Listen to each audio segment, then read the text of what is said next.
it up on the attack. Baby, I'm bad, I just wanna get caught up in this life. I'm crazy, I'm mad, do it no cap. Only got one, so you better go live it up. Cash in the bag, stadium packed. Baby, I'm bad, baby, I'm bad. I got the cash in the bag, stadium packed. For the rocks, on the side, live it up on the attack. Baby, I'm bad, I just wanna get caught up in this life. I'm crazy, I'm mad. What's good, y'all? It's your girl Cece, aka Cecilia Robinson, aka Cece. For those of you who don't know me, this is your chance to get to know me. Before we start, I need you guys to like, subscribe, share, and hit that bell so y'all can get my notifications when I'm coming on. To my new subscribers, I thank y'all so much. And to my old subscribers, I thank you guys even more.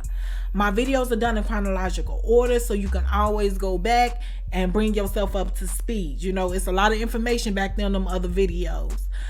For those of you who don't know, I caught a whole bunch of charges. My lead charges was corrupt organization and conspiracy, which set me up for a lengthy prison sentence.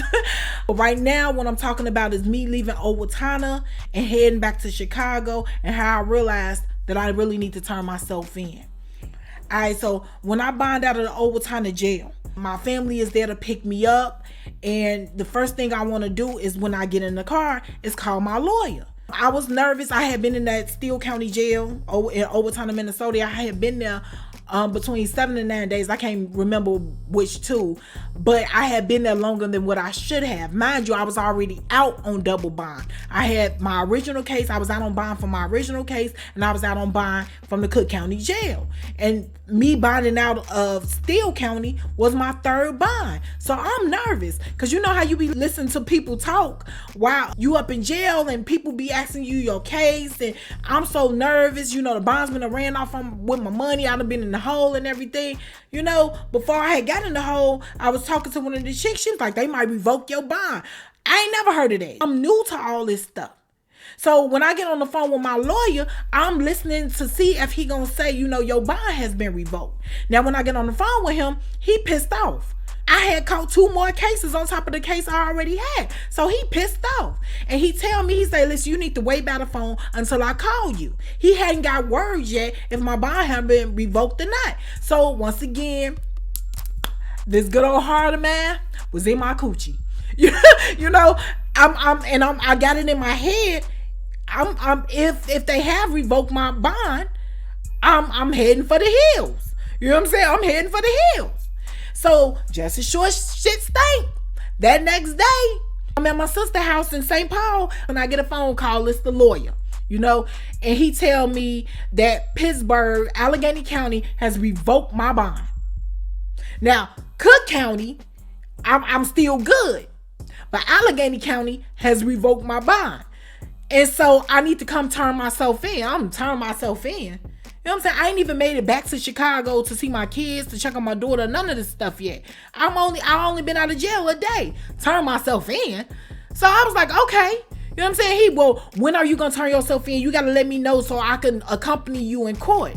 I said, okay, I'm gonna call you back to let you know when I'm gonna turn myself in. I hung up that motherfucking phone, and I thought to myself, I was the fuck I would call you back and tell you I'm finna turn myself in. You know what I'm saying? Like, I just had came home. I caught that Owatonna case 1 year to the date that I caught the last case. I was jailed out, and I hadn't even, you know, I hadn't even started staying in jail yet. I was just jailed out, constantly being arrested. That shit ain't cool. I don't understand. Listen, just sit me down somewhere. Just sit me down somewhere. You know, don't keep fucking arresting me. You know, let me go sit down and learn some shit. You motherfuckers kept letting me go. That's y'all fault. You know, you kept letting me go. That's y'all fault. Y'all kept giving me a bond so I can go out here and fuck up. So don't blame me. That's what my head was. So my bond had been revoked in Allegheny County that I had a warrant. So I knew I wasn't finna get on no fucking plane. I caught a bus, not a Greyhound. It's some other little ass bus. I caught this bus to Chicago. It's from Minnesota to Chicago. You know, a straight shot. Little cheap ass bus. A mega bus. That's the name of it. I caught the mega bus to Chicago. Cause the only thing, they not finna run no background checking no shit. You buy your ticket online and you show my ID. You know what I'm saying? I had a fake ID. I sure did. I sure the fuck did. I created me a ticket and I used the ID and got my ass on that bus and went on about my business. I got to Chicago. I had made arrangements to stay with my sister in Chicago until I figured out what I was gonna do. I was on the up and up with her, I'm on the run. I'm on the run. You know what I'm saying? I'm on the run right now. I need a place to stay. Can you put me up? And she agreed. You know what I'm saying? Now the thing with my sister, it is what it is. And I love her. But she bipolar than a motherfucker. If you're not used to no shit like that, I'm just saying, if you're not used to no shit like that, it's something else. It's just something else. Now, I also had a best friend in Chicago who I frequent her house, so I wouldn't be at my sister's house like that. But she was dating a guy, and one day I was over there, and he just so happened to come over there, and I hear him telling her, like, I thought you said she wasn't going to be over here. And she was like, it's her birthday. It was my birthday or some shit. And he was like, I don't care. I don't want her here. Now, this ain't his motherfucking house. You know what I'm saying? This is her house. And I hear her say, like, I'm going to get rid of her. You know what I'm saying? But that shit stuck in my head. And it's like, damn, you supposed to be my best fucking friend. You've been my friend for 18 years. But this was a little bit after what I'm getting ready to tell you. Now, when I make it to Chicago, I stay with my sister. I'm like a wild ass animal on the prowl. You know what I'm saying? I'm looking for my next meal. I can't rob these banks no more. I can't sell no dope. You know what I'm saying? I have to be as cautious as possible because I am officially on the run again. You know what I'm saying? And so I can't mess with no traveler's checks. I'm not driving. I gotta sneak and see my kids once again. It's just a real fucked up situation. So I'm looking to survive. Now, a couple of days after I got to Chicago, I end up catching pneumonia. You know what I'm saying? So I was hospitalized. And this dude named Manny, he brought his ass up there to see me. Now, I've been knowing Manny for some years. You know what I'm saying? He's just this off-brand ass African dude.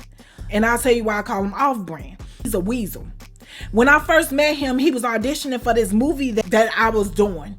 And, when people come in for the audition, well, I don't know if you know, but when a person come in for an audition, they sit down and they tell you a backstory. When he auditioned for the movie, he lingered around. And, everybody talking and everything. And I distinctly remember him saying that when 9/11 happened, when the terrorists hit the Twin Towers, that he was in the bottom of the World Trade Center and he was trying to save this little girl and the building collapsed. He said this shit. He said he survived and he had these rods in his legs and everything. Hold on to that. Now, this was way back then, back in the day. Now, present day, he's at he came to the hospital because he always play that friend card and all this other shit. So he came up to the hospital and I'm sick and he wants to sit there with me. So when I tell him he done sat there long for fucking enough, and it's like, what do you want? What do you want? I'm sick and you sitting your ugly ass over there across from me. What do you want, sir? So he was like, I'm just going to stay up here with you. There's nobody coming up here. I don't want nobody up here. And even if I did want somebody up here, your ass is in the fucking way. Like, boy, go on about your fucking business. I'm talking about he took off work and everything. Now to another female, that shit is like, oh, he really liked you. First of all, I'm the type of female, if I don't like you, I don't give a fuck what you do. I'm not going to like you. I'm not going to be attracted to you, none of this shit. And he was not an attractive dude. He was ugly as shit. He looked like, with his face shaved, he looked like a damn catfish. His lips was flat, and that's how his face looked. And it's just like, ew. His body was hairy as shit, and he sweated a lot, so he always had a musty smell on him. So it was just like, and man, I've been knowing this for years. However it go, he sits his ass in my hospital room. Now, like I said, I'm in the hospital for about 7 days. All them days he came up there, and when it's time for me to get out the hospital, he wants to be the one to drop me off. Now, he didn't get nobody else the opportunity, or he didn't give me an opportunity to say I got somebody else. He wanted to be that guy, not because he was genuinely concerned about me. Because I know a lot of people say, well, he was concerned. You cold-hearted. Bitch, you cold-hearted. That wasn't it. He wanted motherfuckers to see me in a car with him. Now, I don't care what a person think about me. To a lot of motherfuckers out here in this world, I'm the shit. You got a lot of bitches that want to be like me, and you got a lot of dudes that want to fuck with me, just not because they love me or, you know, they want to uphold me and all, build me and all this other shit. No, I'm another notch on they fucking belt. And they just want to say they fuck with Cece. Not being arrogant, not being cocky. But understand this. A lot of y'all don't know me, but I'm a bitch. I'm that bitch out in some parts of this world. You know, I'm the shit to some people. So, he just wanted to be seen with me. Alright, cool. So, he take me from the hospital. He decides, you know, let me stop and take you to get something to eat. He take me on 55th, like 55th to this Harold's Chicken. Now, he don't want to go in there like a normal fucking human being and get the food so we can leave. He want to sit up in there like we on a candlelit date. You know, I don't mind sitting there having a meal with a person. But it's not what you do, it's how you do it. You done tricked me into this fucking date with you.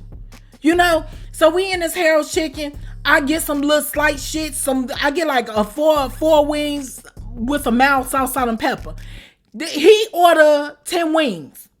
Now we're sitting, we get our food. I want to leave. I really don't want to be seen with him. He got on these fucking Easy Spirit orthopedic shoes. He got on some fucking, some joggers that don't have no elastic at the bottom. They just swinging freely. And he got, ain't no motherfucking pockets on his pants. What kind of man walk around with no pockets on their fucking pants? Not a back pocket, not a side pocket. That's a problem. When the fuck you keep your wallet at? He got his wallet wrapped around a string hanging from his fucking neck like he a senior citizen. You know, just embarrassing. And then let's talk about the coat he had on.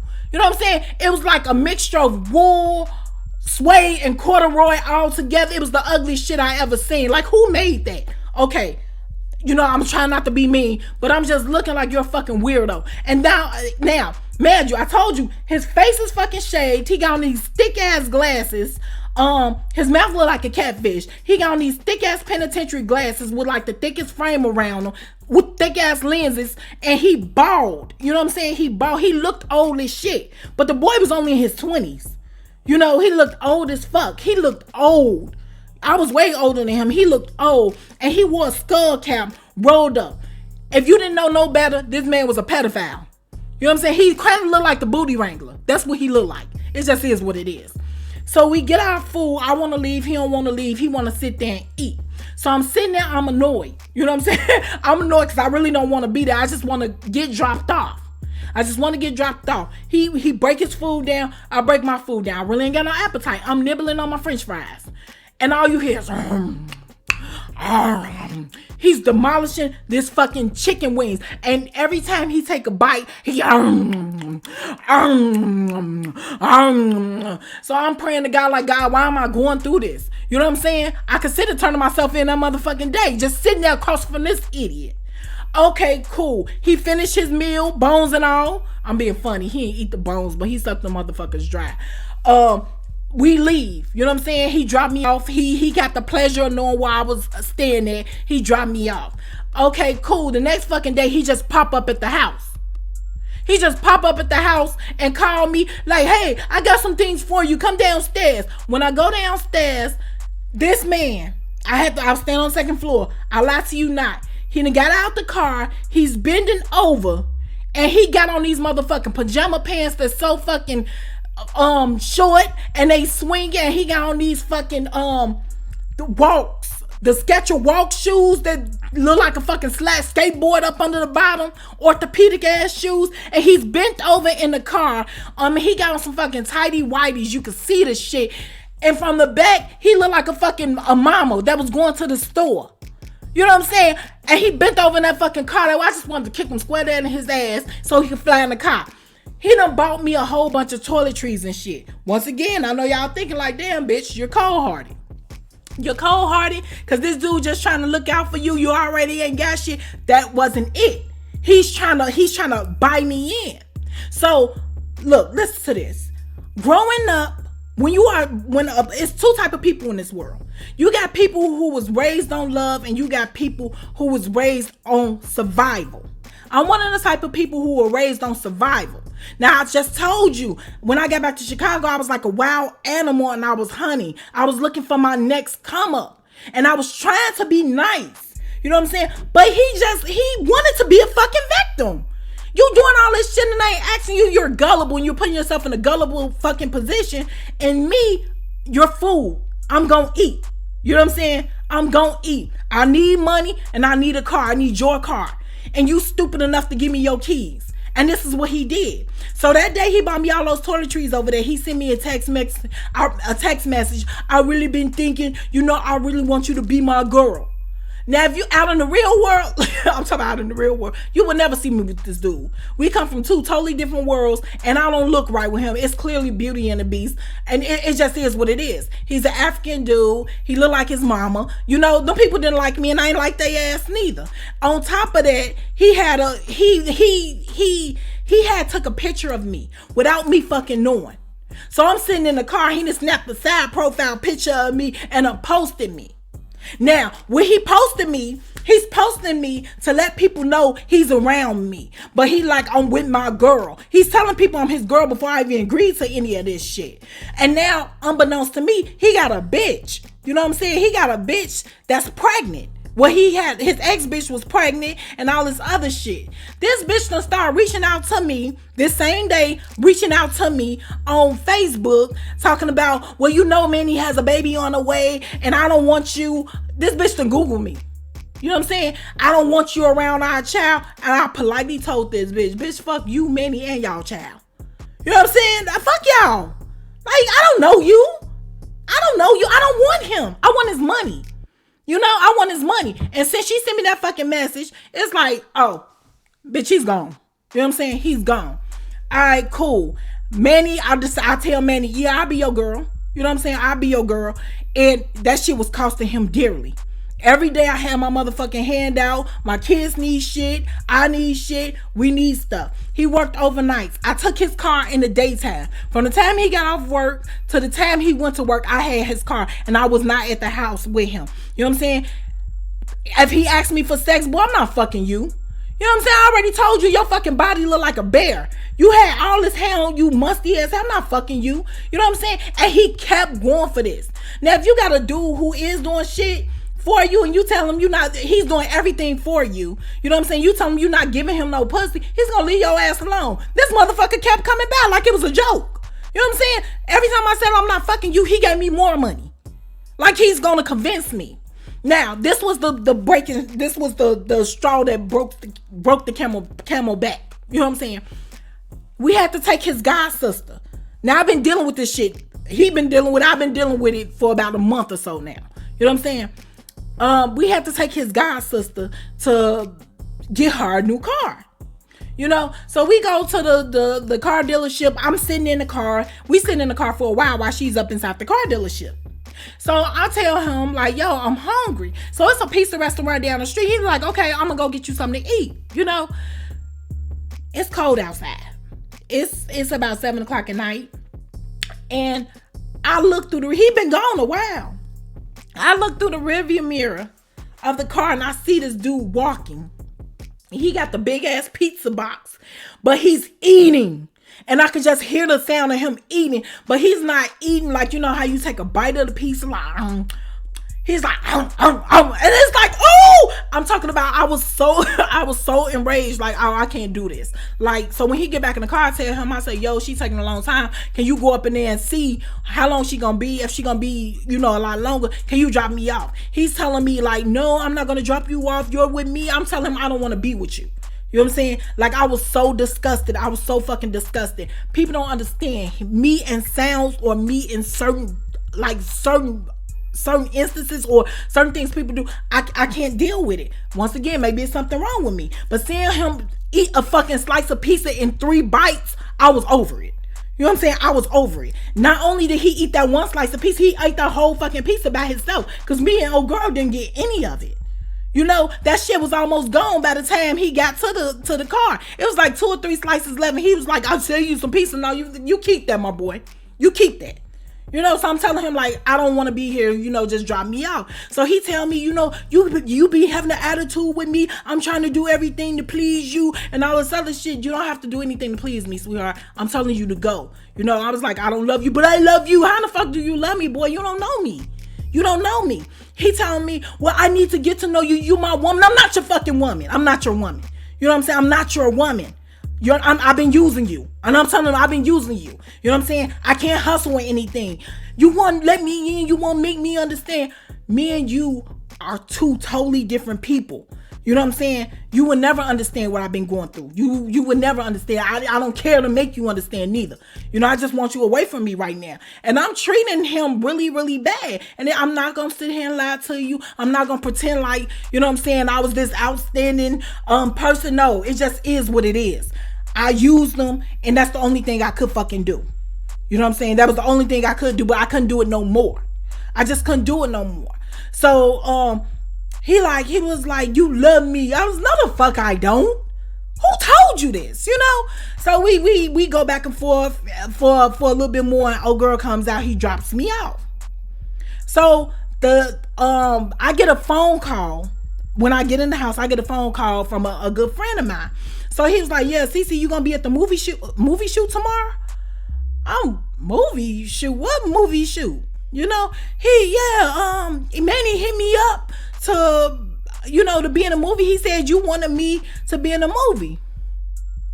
Come to find out, this motherfucker was reaching out to everybody I knew, all the actors, the little celebrities I knew, telling them that I wanted them to be in this fucking movie. They was under the impression they was gonna be in a movie for me. So when I found that out, I say, know what? I say, you gonna show up at that set tomorrow. I said, when you get there, tell that motherfucker you need X amount of dollars, and when you get it, you need X amount of dollars, and you're not filming shit until you get it. You know what I'm saying? I said, when you get your money, I want my cut. Because these motherfuckers getting ready to do it for free because they thought it was for me. So the next day, you know what I'm saying, motherfuckers show up and just shit stank. They tell his ass, we're not filming until you pay us. That motherfucker was mad as hell. So he called me, hey, did you tell them, you know, that I was gonna pay them for the movie? I said, yeah. Why would you tell them that? I said, the same reason you told they ass to show up on set and I wanted them to do a fucking movie. You know, he was pissed off. I didn't give a fuck. You know what I'm saying? I didn't talk to his ass no more that day. So the next day I was out, I had my best friend car. I was driving. The next day I'm outside, he calls my phone. So I'm like, wait, you know what I'm saying? What? So he like, where you at? I don't like a motherfucker asking me where I'm at. Don't ask me where I'm at. You know what I'm saying? No, I don't like nobody asking me where I'm at. Don't fucking ask me where I'm at, especially all the shit I done been through. I'm like, what's up? Hey, where you at? Why? I can't know where you at. I'm your man. You're not my fucking man. I gotta keep telling you that. You know what I'm saying? You can't even fucking fight. Like, he can't even fight. The nigga was trying to take boxing lessons. He can't fucking fight. The boy spent $2,000 at fucking Foreman Mill on like Echo clothes. He just, it's no common sense in the human nature like for this dude. Long story short, you know, I can't know you at where you at. No, you know what I'm saying? So I hang up the phone on him. As I'm driving, I was hiding in plain sight too. That's another thing I need to tell y'all. I was hiding on 71st and Damon. You know, the best place to hide from the police is in plain sight. So I was on 71st and Damon. But as I'm pulling up to 71st and Damon, it's so many motherfucking police up there. All the time this motherfucker had called the police and tried to turn me in. Call the police and told them, like, I guess he felt like, you know what I'm saying, bitch, you don't want to act right with me. I can't have you. He called the fucking police. Can't tell me he didn't do it. He did that shit. He called the fucking police. I turned back around, turned down the alley on 71st and Damon and kept going. You know what I'm saying? I go over to my friend's house. And that's when the stuff had happened with the dude when he was saying he didn't want me around. You know what I'm saying? And my best friend was telling him like, yo, like I get rid of it and shit like that. She didn't tell me no stuff, but I heard it. I know she know I heard it, but it put a, you know what I'm saying? It put like a little damp on my spirits. I was just so tired. Motherfuckers was treating me any kind of way. And yeah, I was treating people any kind of way too, but motherfuckers really was treating me any kind of way, and I just seen my life crumbling. I just really, really seen my life crumbling. It's like every piece of me was just falling on the ground, and people was doing any type of thing to me, like outside of Manny, because I did him wrong. But I had like family members treating me any kind of way, and I had my friends treating me any kind of way. And so a couple of days after my birthday, I get a phone call from my sister. And I get a phone call from a weird ass number first, and I didn't answer. So I'm sitting there chilling, vibing, and then I get a phone call from my sister. So she was like, I'm like, hey sister, because I don't call her nothing else, I just call her sister. I said, hey sister, and she was like, hi. She was like, hi sister. She was like, Pooh, my house is flooded. So I'm thinking like, what the fuck she do? What she mean? I'm like, well, what you do? She was like, no, not with water. She said with agents. I say agents. She say yeah. And like, I already knew what it was. The agents had revoked my bond in Owatonna in Steele County. My bond had been revoked in Cook County, and my bond had been revoked in Pittsburgh. This was the end. You know what I'm saying? So the agent get on the phone, and he was like, hi Cecilia. He was like, when can you turn yourself in? And I'm like, when can I turn myself in? I said, I don't know. He say, look, you need to tell us when you're going to turn yourself in, or we're going to hold on to your sister. I was like, what you mean hold on? He said, we're going to hold on to her until you turn yourself in. And I could not imagine myself putting my sister through that, because my sister had been through my little process that I was going through. My sister really, really, really was right there for me. And I wouldn't imagine them doing like him and my sister, jamming my sister up for no shit I done did. You know what I'm saying? So I tell him, I say, I'll be there. I called my tattoo artist, Ricky Skills, and told him, I said, man, I got to go to, turn myself in Minnesota. And just so happened he was going to Minnesota. You know what I'm saying? So he was like, well, shit, come on. I'll take you. And he took me and turned myself in. But when I released when I got into the custody of these agents, they took me for a steak meal. Because they knew my ass was not coming home no time soon. And this is the end of my on the run journey. My next story, I'd be in ACJ. No, I'd be in Owatonna. I got to go back to Owatonna. That was the first. Yeah, I had to go back to Owatonna. So now y'all finna hear the real jail and prison stories. And with that, y'all be smooth.